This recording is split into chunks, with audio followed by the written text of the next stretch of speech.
नमस्कार दोस्तों, आप सभी का लॉ सीखो के दैनिक समाचार विश्लेषण में आज के आर्टिकल्स देख लेते हैं। आज का जो हमारा पहला आर्टिकल है ये अनुच्छेद 32 आर्टिकल 32 और सुप्रीम कोर्ट के संबंध में है कि आर्टिकल 32 से रिलेटिंग अभी सुप्रीम कोर्ट ने एक जजमेंट दिया है, उसी के बारे में ये चर्चा करता है और आर्टिकल 32 जो है वो हमारे लिए कितना महत्वपूर्ण है इसकी बात करता है। उसके बाद में जो हमारा दूसरा आर्टिकल है ये विक्टिम्स के राइट्स के बारे में बात करता है कि विक्टिम को जब हम कॉम्पनसेशन देते हैं, उसके अलावा जो रिस्टिट्यूशन के कानून है ये कानून की बुक में होते हुए भी, हमारे कानूनों में लिखित रूप से होते हुए भी इतने अच्छे तौर पे अभी भी इम्प्लीमेंटेड नहीं है। साथ में इसके जो जूरिस्प्रूडेंस होता है विक्टिम का, उसे भी सुधार करने की यहाँ पर आवश्यकता है, उस बारे में ये आर्टिकल चर्चा करता है। जो हमारा तीसरा आर्टिकल है ये बात करता है डिले जो कि हमारी कॉन्स्टिट्यूशनल बॉडीज के द्वारा होती है। कॉन्स्टिट्यूशनल बॉडीज जैसे गवर्नर हो गए, स्पीकर हो गए, उनके द्वारा होती है, तो इससे क्या प्रभाव पड़ता है उसके बारे में है। हाल ही में ऐसा एक रिसेंट केस हुआ है, राजीव गांधी की जिन्होंने हत्या करी थी उनका पार्डनिंग का केस है। तमिलनाडु की जो गवर्नमेंट है, जो काउंसिल ऑफ मिनिस्टर है, उन्होंने तो उन्हें पार्डन कर लिया है, लेकिन अभी तक ये गवर्नर से पेंडिंग पड़ा हुआ है, तो इसी के बारे में ये आर्टिकल बात करता है। अंत में हमारा न्यूज़ इन फ्लैश है जिनमें हम उन समाचारों के बारे में चर्चा करते हैं जो कि हमारी परीक्षा के लिए महत्वपूर्ण है। तो चलिए मैं आगे बढ़ूँ, उससे पहले लॉ सीखो की कुछ कोर्सेज और पैकेजेस है। इन्हीं में से एक कोर्स है लॉर्ड ऑफ द कोर्सेज जो कि हमारी जुडिशरी की प्रिपरेशन के लिए है। उसके अलावा लॉ सीखो की और कुछ कोर्सेज है, इन सारे कोर्सेज की जानकारी आपको लॉ सीखो की वेबसाइट पर मिल जाएंगी। तो आज का एमसीक्यू देख लेते हैं। संविधान का ऐसा कौन सा अनुच्छेद है जिसे हम संविधान का हृदय और आत्मा दोनों कह सकते हैं? आपका ऑप्शन ए है आर्टिकल 21 अनुच्छेद 21, ऑप्शन बी है अनुच्छेद 19, ऑप्शन सी है अनुच्छेद 32 या ऑप्शन डी आर्टिकल 14। जो भी आपका उत्तर हो कमेंट बॉक्स में जरूर लिखिए। तो आज का वर्णनात्मक प्रश्न देख लेते हैं, वह यह है कि भारत में आपराधिक न्याय प्रणाली को पीड़ित के अनुकूल बनाने के लिए आवश्यक परिवर्तनों पर चर्चा करें। आप आपका उत्तर 250 शब्दों में लिख सकते हैं। तो चलिए हमारा जो पहला आर्टिकल है, जो आर्टिकल अनुच्छेद 32 और सुप्रीम कोर्ट के बारे में बात करता है, तो ये समाचार में कैसे आया? हाल ही में जैसे आपको पता है जर्नलिस्ट कप्पन जो है इनके बेल की एक एप्लीकेशन गई थी, एक पिटीशन गई थी सुप्रीम कोर्ट को, जिसमें जो सुप्रीम कोर्ट की बेंच थी जिसको खुद हेड कर रहे थे chief justice of India S A. Bobde, उन्होंने ये कहा, उन्होंने ये ऑब्जर्व करा कि they are trying to discourage individual from filing petitions under article 32 of constitution. तो यहाँ पर वो डिस्करेज कर रहे हैं डायरेक्ट सुप्रीम कोर्ट में पिटीशन फाइल करने के लिए। इनका ये कहना है कि आपके पास में हाई कोर्ट का रिकोर्स अभी भी है, तो पहले आप हाई कोर्ट के पास में जाइए, उसके बाद में आप सुप्रीम कोर्ट में अंडर आर्टिकल 32 आप आ सकते हैं। तो हम जान लेते हैं ये आर्टिकल 32 कॉन्स्टिट्यूशन का क्या है। आर्टिकल 32 जो है वो राइट ऑफ कॉन्स्टिट्यूशनल रेमेडीज की बात करता है। इसमें हमें ये अधिकार मिला है कि हमारा कोई भी फंडामेंटल राइट पार्ट 3 में जो मौजूद है उसका वायलेशन होता है, उसका हनन होता है, तो हम सीधे सुप्रीम कोर्ट जा सकते हैं हमारे अधिकारों के बचाव के लिए। ये बहुत महत्वपूर्ण आर्टिकल है क्योंकि जो हमारी ड्राफ्टिंग कमेटी के चेयरमैन थे, हमारे कॉन्स्टिट्यूशन की ड्राफ्टिंग कमेटी के चेयरमैन डॉक्टर B.R. अम्बेडकर ने भी इसे संविधान की आत्मा और हृदय बताया है, the heart and soul of the constitution. इसी आर्टिकल को उन्होंने सबसे महत्वपूर्ण अनुच्छेद आर्टिकल माना है। उसके अलावा ड्राफ्टिंग कमेटी के और जो मेंबर्स थे उनका भी ये कहना था कि ये ऐसा एक राइट है जो कि हमारे फंडामेंटल राइट्स को गारंटी करता है, इसीलिए भी ये महत्वपूर्ण हो जाता है। तो पार्ट 3 के जो हमारे फंडामेंटल राइट्स है, जैसे राइट टू इक्वालिटी हुआ, राइट टू फ्रीडम हुआ, राइट अगेंस्ट एक्सप्लॉइटेशन हुआ, right to freedom of religion, culture and education rights और राइट टू कॉन्स्टिट्यूशनल जो रेमेडीज है, इन सब को प्रोटेक्ट करता हुआ ये आर्टिकल हमारा 32 है। तो यहाँ पर बात ये आती है कि हम हाई कोर्ट को अप्रोच कर सकते हैं कि हमारे फंडामेंटल राइट के वायलेशन के सेंस में।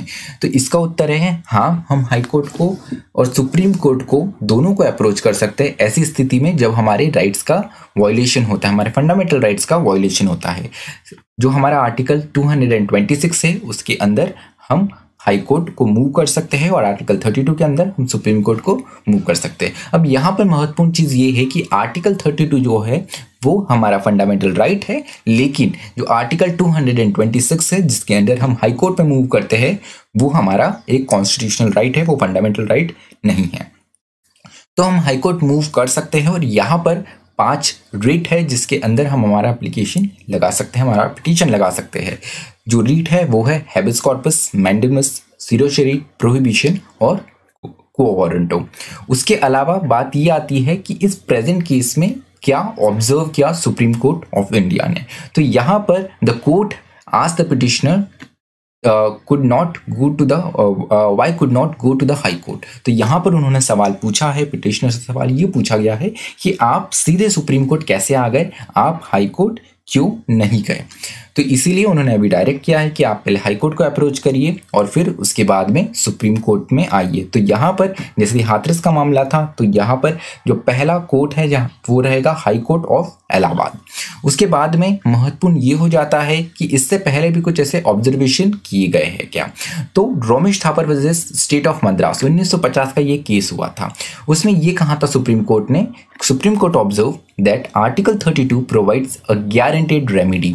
तो आर्टिकल 32 जो है, अनुच्छेद 32 जो है, ये एक गारंटेड रेमेडी प्रोवाइड करता है। उसके अलावा इमरजेंसी के दौर का सबसे इंपॉर्टेंट जजमेंट्स में से एक है ADM Jabalpur versus SS Shukla, 1976 में हुआ है। इसमें भी सुप्रीम कोर्ट ने कहा है the citizen loses his right to approach the court under article 30। तो इमरजेंसी के टाइम में अगर आप आर्टिकल 32 के अंदर मूव करना चाहते हैं तो इस टाइम पे आपको ये राइट अवेलेबल नहीं रहता है। उसके अलावा कॉन्स्टिट्यूशनल एक्सपर्ट्स का क्या कहना है, इस आर्टिकल में बताया गया है कि कॉन्स्टिट्यूशनल एक्सपर्ट्स का ये कहना है कि ये कंप्लीटली डिपेंड करता है सुप्रीम कोर्ट के डिस्क्रिप्शन पे और इंडिविजुअल जजेस पे कि वो डायरेक्ट किसी भी पिटीशन को एंटरटेन करेंगे कि नहीं करेंगे, या वो ये डायरेक्ट करते हैं आपको कि आप पहले हाई कोर्ट अप्रोच करें। तो यहाँ पर जस्ट टू जज इंडिविजुअल कैपेसिटी में ये उनका कंप्लीट डिस्क्रिप्शन है और इसलिए ये जो हमारे डिसीजन से वेरी कर सकते हैं।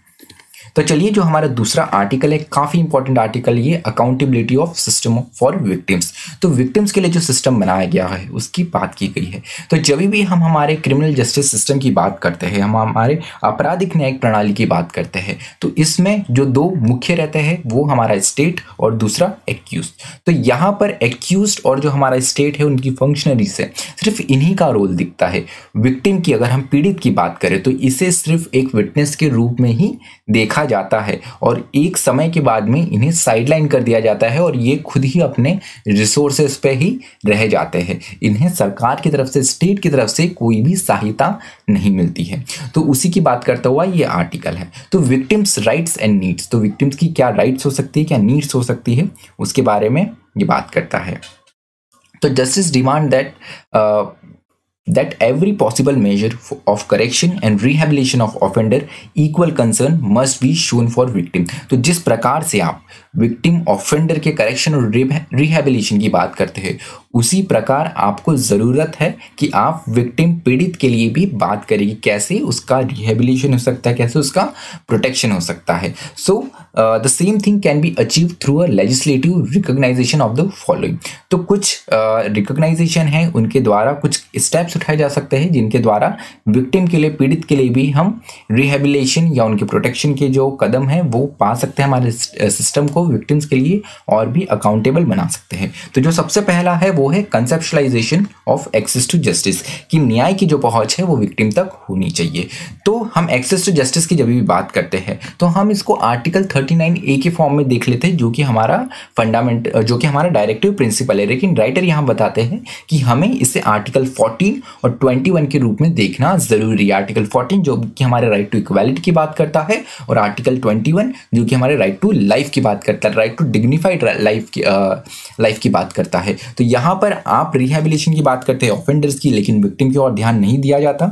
इसीलिए आर्टिकल 14 का ये क्लियरली एक वायलेशन है और अपराध जब वो पीड़ित हो जाते हैं उसके बाद में समाज में उनके प्रति उतनी अच्छी भावना नहीं रहती और वो एक बहुत वल्नरेबल पोजीशन पे आ जाते हैं, जिसके कारण उनकी लाइफ, उनकी डिग्निफाइड लाइफ बहुत ज़्यादा अफेक्ट होती है। उसके साथ में जो हमारा कंप्लीट मैकेनिज्म सिस्टम है उसे भी सुधारने की आवश्यकता है। कई बार ऐसा देखा जाता है कि कंप्लेंट करने जाती है विक्टिम, कंप्लेंट करने जाता है विक्टिम, लेकिन उसकी कंप्लेंट नहीं ली जाती है। तो यहाँ पर हमको हमारा जो कंप्लेंट मैकेनिज्म है उसको भी मजबूत करने की आवश्यकता है।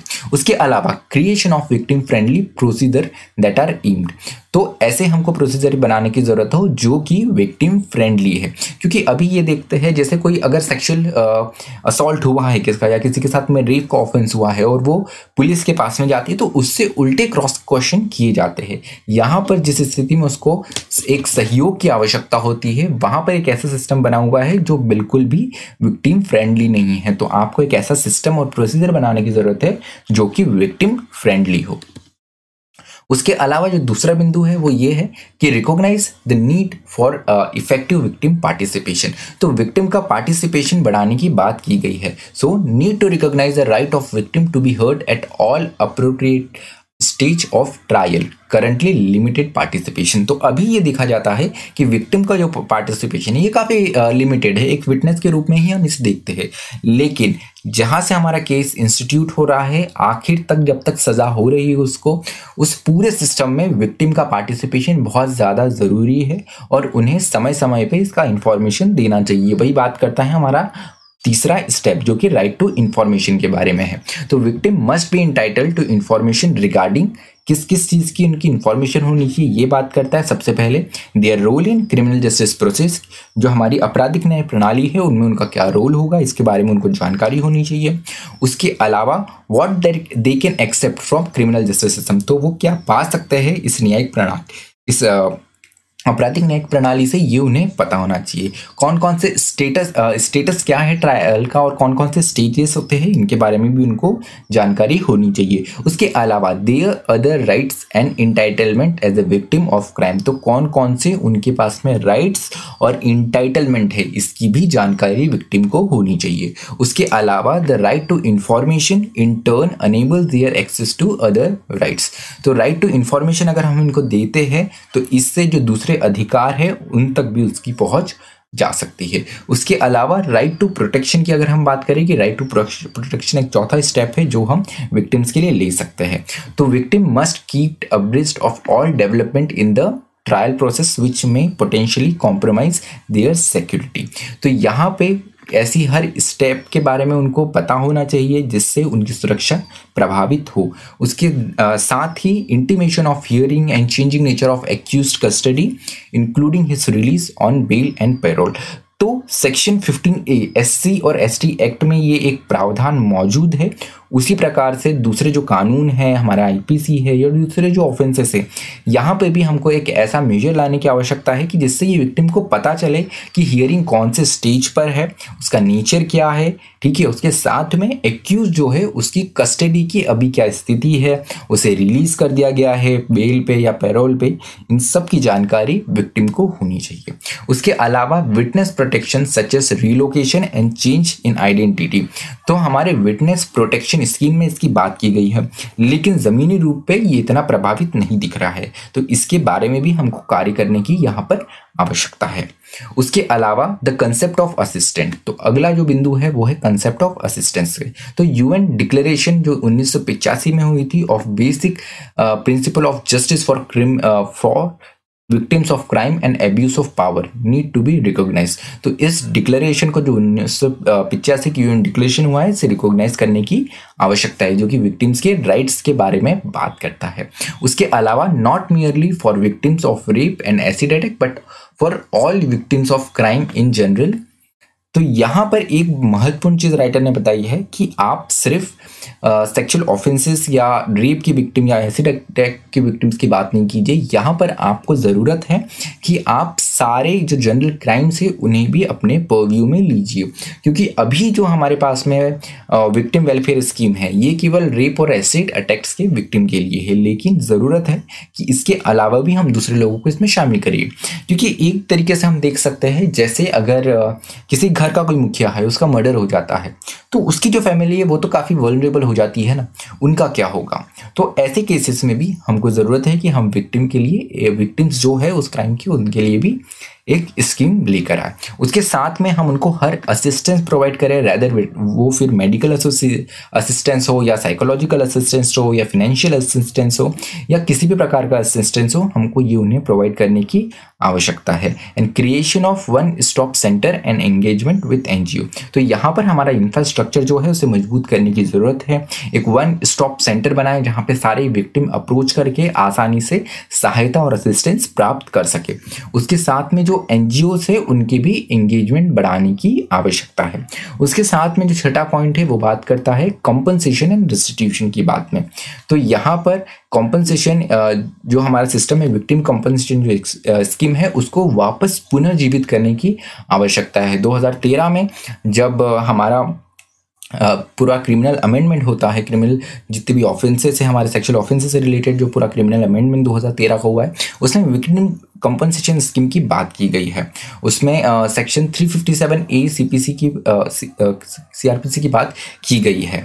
तो यहाँ पर ज़रूरत है कि हम इसको वापस पुनः जीवित करें, क्योंकि ये सिर्फ एक हमारे लॉ बुक्स में आके रह गया है, लेकिन स्टेट लेवल पे देखें तो इनका इम्प्लीमेंटेशन नहीं है। इसलिए ज़रूरत है कि हम इसको स्टेट के लेवल पे भी इम्प्लीमेंट करें। उसके अलावा the right to restitution must be separated from right to compensation. अब यहाँ पर महत्वपूर्ण चीज़ ये है कि राइट टू रिस्टिट्यूशन जो है उसे राइट टू कॉम्पनसेशन से हम अलग करें।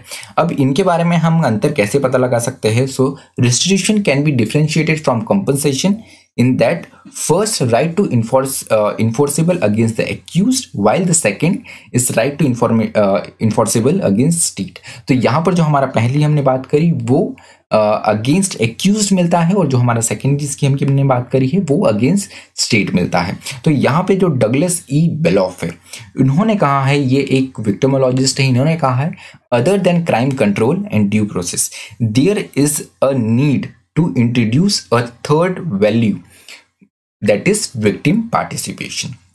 Without such a value, the aim of justice will remain unfulfilled and always just a little out of reach।